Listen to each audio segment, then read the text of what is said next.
Welcome back to EDH Deck Building. I am your host, Demo, and what better way to start out the year than with Brewing with Underwhelming Commanders episode 40. And this is an interesting one. I decided to go with backgrounds in the poll this time. It's something I thought about a little bit. Partners is another one that I've sort of toyed with the idea. It's a little difficult with partners because there's so many different variations that you can go with. Backgrounds a little bit less.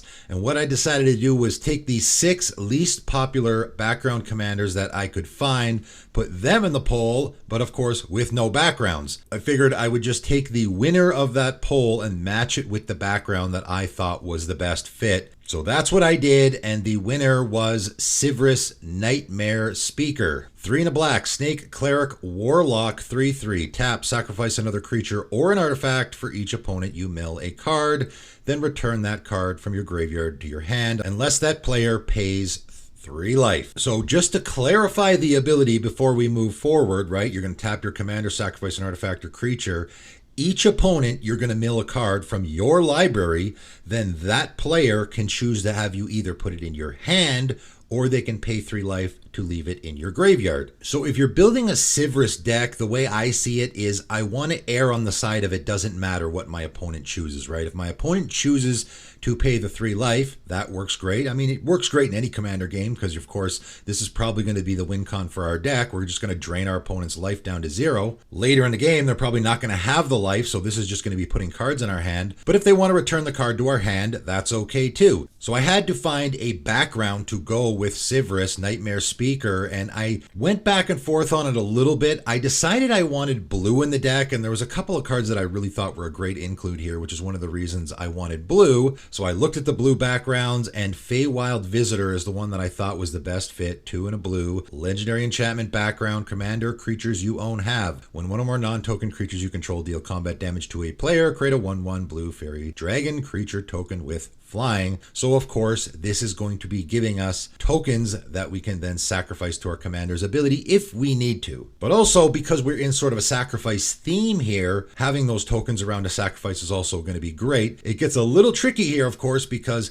we can't be hitting our opponents with token creatures. We have to be hitting them with non-token creatures in order to get the fairy dragons. So we can't just make this a token strategy. We need some actual creatures we need to be connecting with. But I found a pretty good fit there. Before I get to that though, let's talk about some of the cards that I wanted in this deck really, really badly that were blue. Sig River Cutthroat is an absolute perfect fit with this combination. 2 hybrid Dimir mana, Merfolk Rogue 1/3. At the beginning of each end step, if an opponent lost 3 or more life this turn, you may draw a card. So of course that fits really nicely with our commander's ability because it's almost assured that at least one of your opponents is going to lose the 3 life, right? You only need 1 when you tap your commander's ability. And of course you want to do this before the end step to make sure you get that trigger. So with our commander's ability, it's almost assuredly going to become just draw a card on your end step. Pedantic Learning, another fantastic fit because we are going to be milling ourselves a whole lot here, right? A lot of those cards are going to stay in our graveyard. I think there's going to be a combination of both going on. Blue and a blue enchantment. Whenever a land card is put into your graveyard from your library, you may pay 1 if you do draw a card. So of course, we don't really know what we're milling. It's likely that a land is going to be going into our graveyard, and when it does,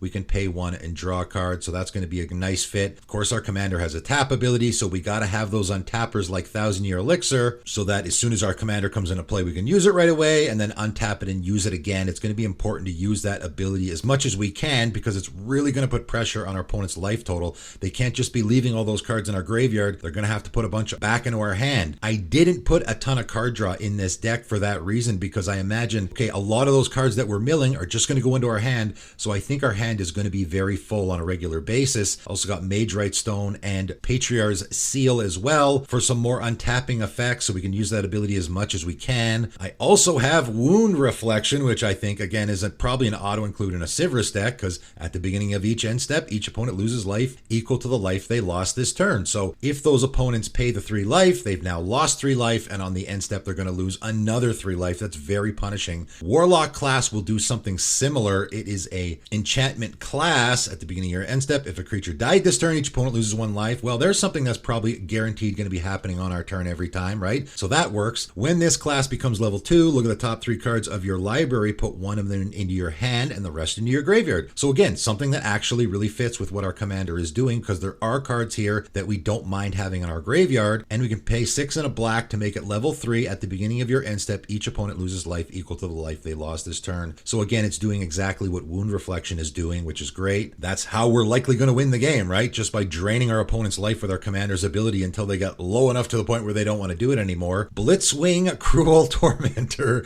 a transformer, is going to fit nicely with our commander. 5 and a black, legendary artifact creature, robot, 6/5. At the beginning of your end step, target opponent loses life equal to the life that player lost this turn. If no life was lost, convert Blitzwing. So this is basically Wound Reflection, but for only one player. And again, there's probably going to be that one player because you've milled some card that they really don't want you to have. So now you're going to make them lose 3 more life. Very punishing. As I talked about though, we're going to need a way to fit our background commander with our background, right? So we want creatures. We can't just throw a bunch of tokens in here because that's not going to work with the Feywild Visitor. We want actual creatures that we can be connecting with to make those tokens. And luckily for us, there is an absolute ton of creatures that can recur themselves from graveyards, right? So Blood-Soaked Champion or Gutterbones, for example, right? These are creatures that if they get milled into our graveyard and stay there, we can get them back. If we sacrifice them to our commander's ability, we can then get them back and reuse them again. And also, they're actual creatures, so we can connect with them and get a token off of our Feywild Visitor. So I decided to go mostly with that theme, and there's an absolute ton of creatures here that fit this theme, right? Reassembling Skeleton, Bloodghast, just little creatures that we don't care if they die. We don't care if they get milled in our graveyard because we can get them back. Doesn't really matter how they get there. We can just repeatedly get them back from our graveyard. I got an absolute ton of them in this deck. Meringue, River Prowler, Prized Amalgam, even Blue has creatures like this. So that's basically going to be the engine of the deck, is we're going to have all these creatures that get back out of the graveyard on their own so that we can repeatedly sack them. If they get milled in our graveyard, we don't care. And we can also get in for damage so that we can create those Fairy Dragon tokens. I got a bunch of those in the deck. So of course, I also got to have Tormod the Desecrator and Desecrated Tomb, which whenever cards are leaving our graveyard, we're going to be getting token creatures as well. So again, this fits both themes of what we're doing. We're going to have a lot of stuff going in and out of our graveyard like crazy. So these 2 cards are going to be cranking out those token creatures that of course we can then use for sack fodder. Other cards that we don't mind if they're in our graveyard, Demonic Embrace, Dread Return, right? These are 2 cards that if we mill it, our opponents don't want to put in our hand, that's fine. We can cast Dread Return and Demonic Embrace from our graveyard, so we got no problem with that. Fate Stitcher, also a fantastic fit here that way. It is an untapper, so it's going to fit with our commander, right? We can use it to untap our commander. Also has Unearth. So if our opponent doesn't want us to have it in our hand, they can pay the 3 life, leave it in our graveyard, and we can pay the 1 blue to unearth it and use it. We're in a bit of a recursion theme, so I thought Hell's Caretaker was a fantastic fit here. This is really one of my favorite cards.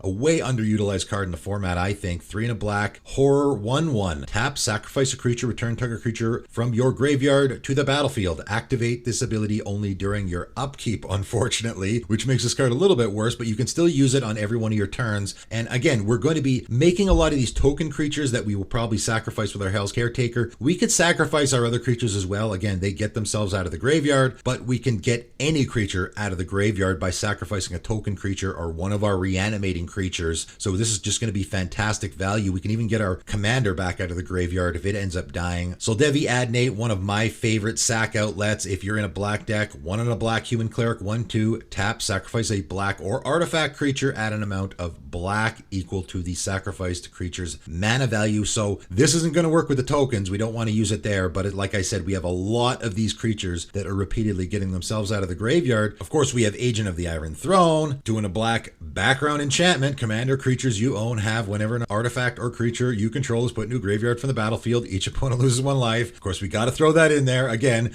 this by far is the most popular background that I have used in decks. I throw it in so many decks. Fantastic card. Altar of Baal is a great one. So it's going to create a tapped 4/1 black skeleton creature token with menace if you use the adventure side, which you certainly can do, but the artifact side is going to be the really important part here. 2 and a black, tap, exile a creature you control, return target creature card from your graveyard to the battlefield, activate only as a sorcery. So we're going to want to make sure that we're not using this on our reanimating creatures, right? Because we don't want to exile them, because then of course we can't get them back. This is a card that we want to be using those tokens for, whether it be our Feywild Visitor tokens or any other tokens that we are making. We want to exile a token creature and get another creature back from the graveyard with it. And, you know, we do have a lot of creatures. We don't have to get those reanimating creatures back from our graveyard. We do have a lot of other creatures that we also want to be getting out of the graveyard as well. One of them being Ruthless Technomancer. Fantastic fit in the deck. Again, one of my best cards from 2022 because it fits in so many different strategies. An absolute must here.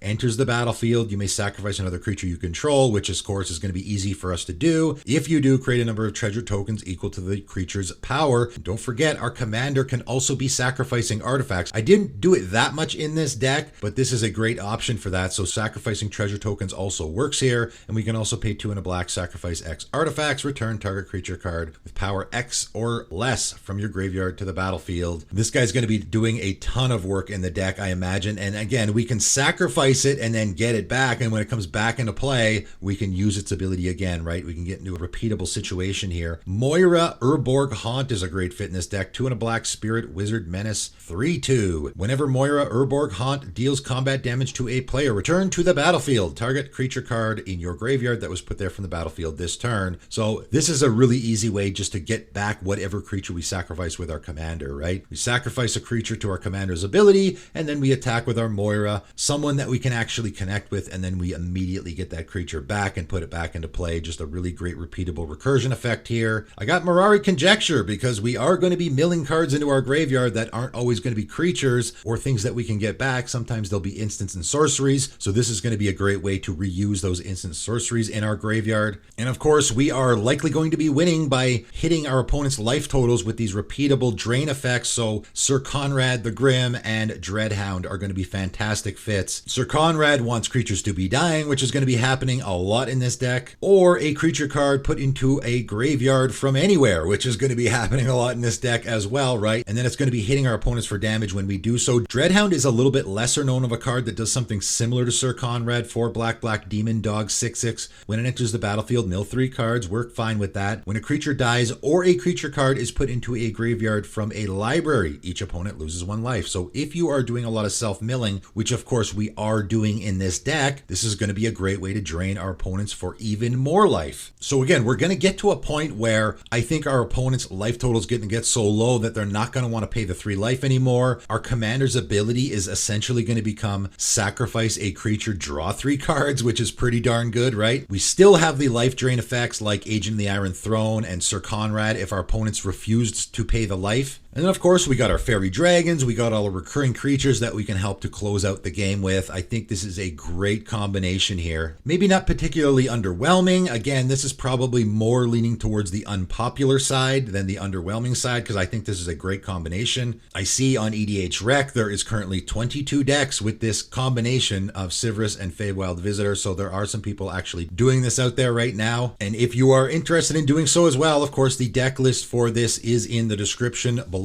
Feel free to check it out. Don't forget also the poll for the next Underwhelming Commanders video is also in the description below. Go vote to find out which commander is going to be featured in the next Underwhelming Commanders video. And if you are thinking of buying any of the cards that I talked about in this video, or maybe the entire deck, I have a TCG Player link as well. Feel free to check that out. It helps support the channel, but that is it for today, and thanks for tuning in.